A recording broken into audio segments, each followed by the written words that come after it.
This channel does not promote any violent, harmful, or illegal activities. All content provided by this channel is meant for an educational purpose only. একটা প্রশ্ন, সে প্রশ্ন তিলোত্তমার মৃত্যুর পর 15 দিন কেটে গিয়েছে, আমরা সবাই জানি, তদন্ত আন্দোলন সবই চলছে এটাও জানি, কিন্তু সঞ্জয় একাই কি ঘটনার পেছনে নাকি আরজিকর কাণ্ডের পেছনে আরো অনেকে রয়েছে?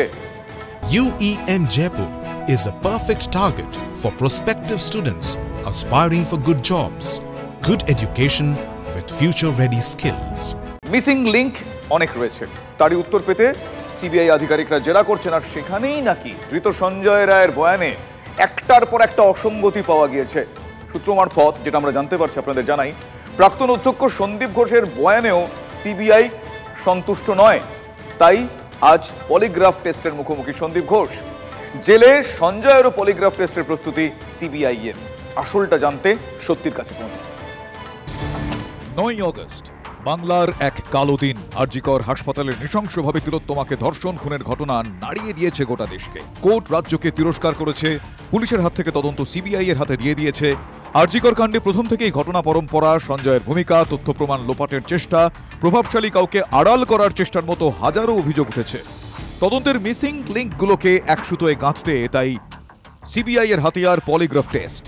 সূত্রের খবর, জেরায় সঞ্জয় রায়ের বয়ানে একাধিক অসঙ্গতি ধরা পড়েছে। সিবিআই সূত্রে খবর, তিলোত্তমাকে ধর্ষণ খুনের অভিযোগ জেরায় অস্বীকার সঞ্জয়ের। সেমিনার রুমে সে ঢোকেইনি, সিবিআই জেরায় দাবি ধৃতের। সেমিনার রুমে শুধু উঁকি মেরে দেখেছিল, দাবি সঞ্জয়ের। সূত্রের খবর, সিবিআই জেরায় পদে পদে বিভ্রান্তিকর বয়ান দিয়েছে সঞ্জয়। বারবার একই প্রশ্নে পরস্পর বিরোধী জবাব দিয়েছে ধৃত। সূত্রের আরও খবর, 4 তলায় যাওয়ার কথা গোড়ায় স্বীকারই করতে চায়নি সঞ্জয়। সিসি ক্যামেরার ফুটেজ দেখানোর পর 4 তলায় যাওয়ার কথা মানে সঞ্জয়। সেমিনার রুমে হেডফোনের ছেঁড়া অংশ নিয়েও নীরব সঞ্জয়।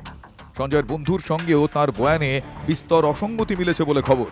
সূত্রের খবর, জেরায় বারবার তদন্তকারীদের বিভ্রান্ত করছে সঞ্জয় রায়। এই বিভ্রান্তির এই জট কাটাতে পলিগ্রাফ টেস্টের সিদ্ধান্ত সিবিআই এর। তিলোত্তমার ধর্ষণ খুনের ঘটনার 15 দিন পার হয়ে গিয়েছে। অনেক বিশেষজ্ঞ এখনো বলছেন, একজনের পক্ষে তিলোত্তমার উপর এমন নৃশংস অত্যাচার অসম্ভব। সিসেন্টিক নেল স্ক্র্যাচ অ্যাব্রেশন, সেগুলো নখ দিয়ে হয়েছে, এটা বোঝা যায়। যে করছে এই অ্যাসাল্টগুলো, তার হাতের নখের থেকে এই জিনিসগুলো হয়েছে। এই থেকে বোঝা যায় যে আরেকজন কেউ আর একাধিক ব্যক্তি করে থাকে। আমরা চাই সঞ্জয় যেন ধনঞ্জয় না হয়। অনেক পয়েন্ট এখন বেরিয়ে আসছে, তাতে দেখা যাচ্ছে যে ধনঞ্জয় অতটা দোষী ছিল কিনা সন্দেহ। চিকিৎসক বন্ধুরা আমাকে ফোন করে বলছেন যে ধরনের আঘাত মেয়েটি পেয়েছে, এটি কোনো একজন মানুষের পক্ষে করা সম্ভব না। বাংলার মানুষের জোরালো প্রশ্ন, তিলোত্তমাকে নির্যাতন খুনের পিছনে আর কাদের হাত রয়েছে? সঞ্জয় রায়ের সঙ্গে আর কেউ ছিল কি? ঘটনার আগে পরে কাদের মদত পেয়েছিল ধৃত? এই সব প্রশ্নের উত্তর পেতে তথ্য প্রমাণ হাতে পাওয়া প্রয়োজন। কিন্তু সুপ্রিম কোর্টে সিবিআই অভিযোগ করেছে ঘটনাস্থলে পরিবর্তন, অল্টার ঘটানো হয়েছে। তদন্তের ক্ষেত্রে সেটাই সবচেয়ে বড় চ্যালেঞ্জ। এদিকে ধৃত সঞ্জয় রায়ের বয়ানে বিস্তর অসঙ্গতি রয়েছে বলে খবর। তাই সিবিআই এর ভরসা পলিগ্রাফ টেস্ট। আদালত সঞ্জয় রায়ের পলিগ্রাফ টেস্টের অনুমতি দিয়েছে। সূত্রের খবর, সেই মতো প্রস্তুতি শুরু করে দিয়েছে সিবিআই। বিশেষজ্ঞদের মতে তার বয়ান এই তদন্তে অত্যন্ত গুরুত্বপূর্ণ। অন্যদিকে সিবিআই স্ক্যানারে রয়েছেন আরজিকরের প্রাক্তন অধ্যক্ষ সন্দীপ ঘোষের ভূমিকাও। সূত্রের খবর, সিজিওতে আরজিকরের প্রাক্তন অধ্যক্ষ সন্দীপ ঘোষের পলিগ্রাফ টেস্ট হয়েছে। একই সঙ্গে ঘটনার রাতে তিলোত্তমার সঙ্গে থাকা 4 পড়ুয়া ও সঞ্জয় ঘনিষ্ঠ এক সিভিক ভলান্টিয়ারেরও পলিগ্রাফ পরীক্ষার প্রস্তুতি সিবিআই এর। সূত্রের খবর, সন্দীপ ঘোষের বয়ানে সন্তুষ্ট নয় সিবিআই। জিজ্ঞাসাবাদে প্রাক্তন অধ্যক্ষ কি সঠিক তথ্য দিচ্ছেন, সেই তথ্য যাচাই করতেই সন্দীপের পলিগ্রাফ টেস্ট। পলিগ্রাফ টেস্টের ফলাফল আদালতে গ্রাহ্য নয়। যদিও বিশেষজ্ঞরা বলছেন, তিলোত্তমা ধর্ষণ খুনের ঘটনায় মিসিং লিঙ্কগুলো জুড়তে পলিগ্রাফ টেস্টের ফলাফল তদন্তকারীদের হাতিয়ার হতে পারে। এখন দেখার কোন দিকে মোড় নেয় আরজিকর তদন্ত। Bureau report, TV9 Bangla. আরজিকরের এই ঘটনায় একটা লবির সামনে চলে আসছে, শোনা যাচ্ছে, সেটা হলো উত্তরবঙ্গ লবি। যেটা জানা যাচ্ছে, এই গোটা ঘটনায় উত্তরবঙ্গ লবি খুব সক্রিয় ভূমিকা পালন করছে।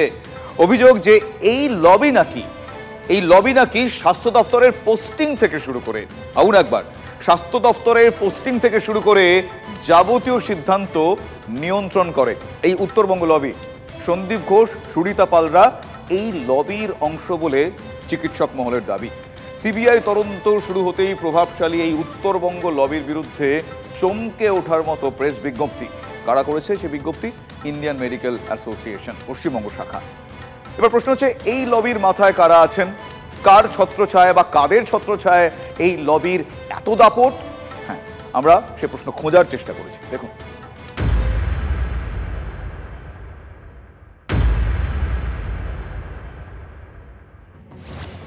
আরজিকর কাণ্ডের জেরে বেআব্রু রাজ্যের স্বাস্থ্য শিক্ষা ব্যবস্থা। ক্ষোভে ফুঁসছে বাংলার চিকিৎসক মহল। কেঁচো খুঁড়তেই বেরিয়ে পড়েছে কেউটে। স্বাস্থ্য দপ্তরের নানা অনিয়ম আর দুর্নীতির অভিযোগ সামনে আসছে, আর সঙ্গে চর্চায় উত্তরবঙ্গ লবি। সেই লবি কিভাবে স্বাস্থ্য ভবনের ওপর ছড়ি ঘোরাচ্ছে তা নিয়ে মুখ খুলছেন একের পর এক চিকিৎসক। শুধু তাই নয়, এবার ইন্ডিয়ান মেডিকেল অ্যাসোসিয়েশন এবং জয়েন্ট প্ল্যাটফর্ম অব ডক্টরসের প্রেস বিজ্ঞপ্তিতেও উঠে এলো উত্তরবঙ্গ লবির কারসাজির অভিযোগ। আইএমের এক সদস্য প্রশ্ন তোলেন, 9ই আগস্ট আরজি করে মহিলা চিকিৎসকের হত্যার কয়েক ঘন্টা পর কেন সেখানে উত্তরবঙ্গের প্রভাবশালী চিকিৎসক সুশান্ত রায়কে দেখা গিয়েছিল?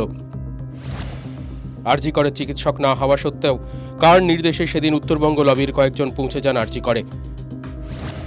তিলোত্তমার পরিবারের পাশে না থেকে ওই দিন গভীর রাত পর্যন্ত অধ্যক্ষ সন্দীপ ঘোষের ঘরে কেন বৈঠকে বসেন উত্তরবঙ্গ লবির চিকিৎসকরা? ডক্টর সুশান্ত রায়, যিনি বলেন যে উত্তরবঙ্গ লবির একদম মাথা, তিনি একটি আইএম এর গ্রুপে লিখেছিলেন সেই দিন, ঘটনার দিন, যে একদম প্রশাসনের উচ্চ পর্যায়ের নির্দেশে তিনি সেখানে গেছেন। আরো কয়েকজনের নাম ছিল এবং তিনি সেখানে গেছেন।